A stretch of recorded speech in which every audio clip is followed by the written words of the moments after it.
మహిళల కోసం central bank of India ఇప్పుడు మీకు అందిస్తోంది గృహ రుణం. అతి తక్కువ వడ్డీ రేట్లకే ప్రత్యేక సెంటు గృహలక్ష్మి. పూర్తి వివరాలకు వెంటనే సంప్రదించండి 18003030. Welcome to RTV. నేను వర్మ.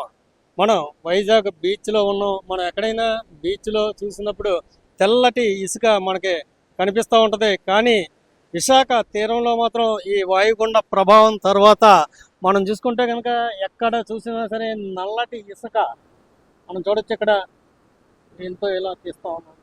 చూసుకుంటే నల్లటి ఇసుక ఈ నల్లటి ఇసుక విశాఖ తీరంలో కనిపించడంతోనే ఆ జనం అంతా కూడా ఆశ్చర్యంగా చూస్తూ ఉన్నారు. ఇది వరకు ఎప్పుడు కూడా మేము ఇలాంటి ఉపద్రవం చూడలేదు, కానీ ఎందుకు ఇలా ఇసుక నల్లగా మారిపోతుందని ఒక ఆందోళన కూడా గురవుతున్నట్టుగా మనకు కనిపిస్తూ ఉంది. మనం ప్రధానంగా చూసుకోవచ్చు. కొంచెం ఎదురుగా వెళ్ళి చూసే ప్రయత్నం చేద్దాం. మనం ఇక్కడ చూసుకుంటే ఇంకా మనకి ఎదురుగా వైట్గా కనపడుతూ ఉంది ఇసుక. సముద్ర కెరటాలు అలా వస్తూ ఉన్నాయి. మనం చూడొచ్చు తెల్లటి ఇసుక ఇక్కడ కనిపిస్తూ ఉంది. కానీ ఇప్పుడు ముందు చూస్తే కనుక మనకి నల్లటి ఇసుక కనిపిస్తుంది. ఇక్కడ చూసుకుంటే ఇంకా నలుపు తెలుపు రెండు కూడా ఇక్కడ చూసుకుంటే నల్లగా ఉంది. లోపలికి తవ్వి చూస్తే కనుక నలుపుగా కనపడుతుంది. మనం ఈ పక్కన చూసుకుంటే తెల్లగా ఉంది. మళ్ళీ లోపల ఒక లేయర్ బ్లాక్. ఎందుకు ఇలాంటి పరిణామాలు చోటు చేసుకుంటుంది పెద్ద ప్రశ్నగా ఉంది. మనం చూసుకుంటే కనుక ఇటీవల కాలంలో ఆర్కే బీచ్లో చూసుకుంటే కనుక మొత్తం సముద్రం వెనక్కి వెళ్ళిపోయింది. లోపల ఉన్న రాళ్ళన్నీ కూడా బయటపడ్డాయి. దీన్ని సందర్శకులు ఆశ్చర్యంగా చూశారు. మనం ఎంత లోతు వరకు ఈ తీరానికి ఎంత దూరంలో ఈ నల్లటి ఇసుక కనిపిస్తూ ఉంది, ఎంత దూరంలో తెల్లటి ఇసుక కనిపిస్తూ ఉంది. మనం చూసుకుంటే కనుక ఓవైపు తెలుపుగా ఉంది, అది ఒడ్డుకు వెళ్ళిన తర్వాత నల్లగా కనిపిస్తూ ఉంది.